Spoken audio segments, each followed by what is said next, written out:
Television shows have captured the time, loyalty, dedication, and hearts of millions of viewers over the course of history.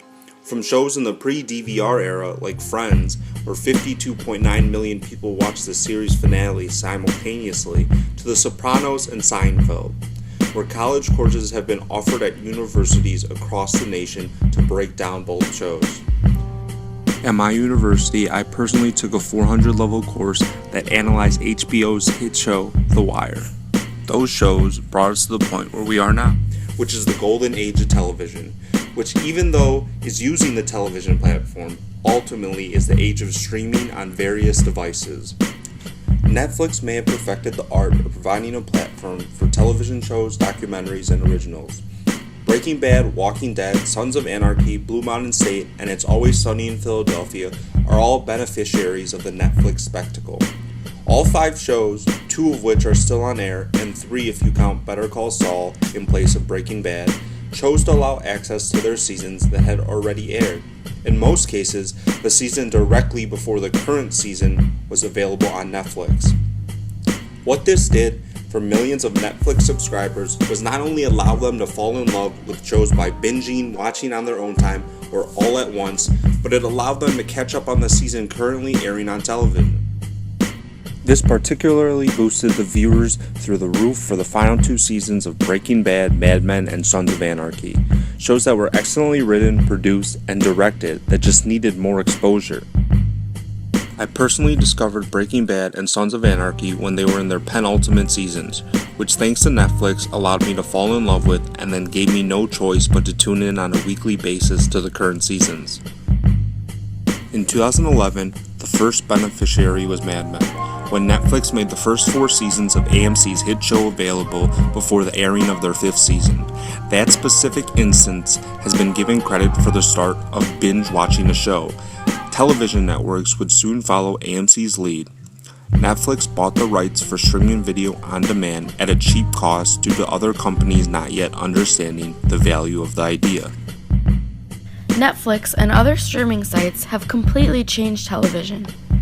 Cable is no longer a necessity aside from sports and live events. Streaming has made binge watching possible, and it fully allows the viewer to submerge him or herself into the universe of any given television show. Specifically, Breaking Bad is a major show that takes advantage of this new trend. Breaking Bad is one of those shows that works day in and day out to establish an entirely believable universe full of characters that are all intertwined and involved. By being able to binge watch this show at your leisure, you are able to take in all the subtle hints and tricks that the writers worked so hard to incorporate. An example is the color schemes that correspond to each character and how they change throughout the series. By having to watch the show week to week, the viewer might forget or simply not put 2 and 2 together to make the genius that is 4.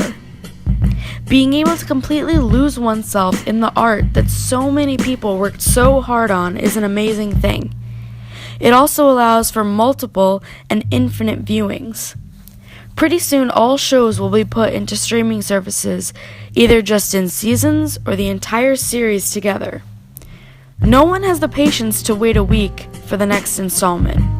This is the future, and it is beautiful. Netflix was perfect for just getting the word out to those unaware of how excellent Vince Gilligan was using 60-minute slots. The streaming video on-demand rights were just as beneficial to the shows themselves as they were to Netflix. Michael Nathanson, an analyst, told Vince Gilligan that Breaking Bad's popularity was 10 times greater once it started streaming on Netflix. Gilligan in recent years has admitted that at the time, he did not know what being on Netflix meant, because Gilligan didn't know what streaming was. It's Always Sunny in Philadelphia was rejuvenated by its collaboration with Netflix.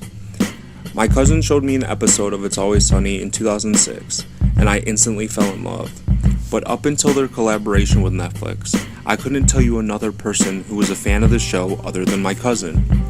I was waiting at any moment for the show to get canceled due to lack of viewership. Their contract with Netflix blew up the show's popularity to the point where we are now. Caitlin Olsen just got her own new show called The Mick. Glenn Howerton is rumored to have an upcoming movie role. Charlie Day is arguably on the verge of A-class stardom. Danny DeVito's entire career is being overlooked due to his ridiculous hilarity on this show. Rob McElhenney created a masterpiece which granted him freedom to do whatever he wants with his show. Here's an interview with him talking about that unlimited freedom. The truth is we have such a creative license to do whatever we want on FX, it's hard to justify asking fans to pay for more. Here's a picture of Fat Mac, just cuz, followed by an interview with McElhenney discussing the importance of internet streaming and downloading. So I self-admittedly got into the show by watching it online and episodes that have been downloaded. How do you feel about that whole trend that the TV and movie industry has taken over the last year or so? That's a good question. Not great. I mean, in a strange way, it's a double-edged sword because it's really helped us immensely. It's our audience has grown tenfold because it's so easily accessible now on Hulu, or it was. Netflix has not only rejuvenated programs and helped get the word out for already popular shows, but it has literally brought back shows from the dead, full revives and remakes. From Gilmore Girls, Full House to Fuller House, Prison Break, Mystery Science Theater, Dave frickin' Chappelle, Blue Mountain State, and many more. Most of those, actually all of them besides Prison Break, are literally Netflix originals. Thanks to Netflix, Prison Break gained popularity after its series ending. Many fans learned of the hit show due to Netflix and the ability to watch on their own time. It has since then been revived by Fox. Originals by Netflix added to the change of the television industry in which they were already predominantly beginning to control. House of Cards was the first Netflix original show, a show that almost was purchased by HBO, but the show executives Kevin Spacey, Boo Willimon, and David Fincher were offered unlimited control and promised no interference from Netflix. House of Cards aired on Netflix in the early half of 2013. Since then, it has been nominated for 46 Emmy Awards and has won 6. It has been nominated for Best Outstanding Drama Series for all 4 seasons that it has been on Netflix. It has been nominated for 8 Golden Globe Awards and has won 2. Season 5 is set to be available on Netflix in May of 2017. House of Cards set the standard for original programming that led to Orange is the New Black, Narcos, and a collection of stand-up specials by talents such as Louis C.K., Dave Chappelle, Anthony Jeselnik, Russell Peters, and a variety of others. The question is, where will the industry go from here? Television executives have contemplated whether or not to pull their shows from Netflix because Netflix possibly may have begun a movement to make cable television programming irrelevant. We will just have to wait and see. But thanks for watching. Please subscribe to my page. Come back and watch my upcoming video on the breakdown of It's Always Sunny in Philadelphia.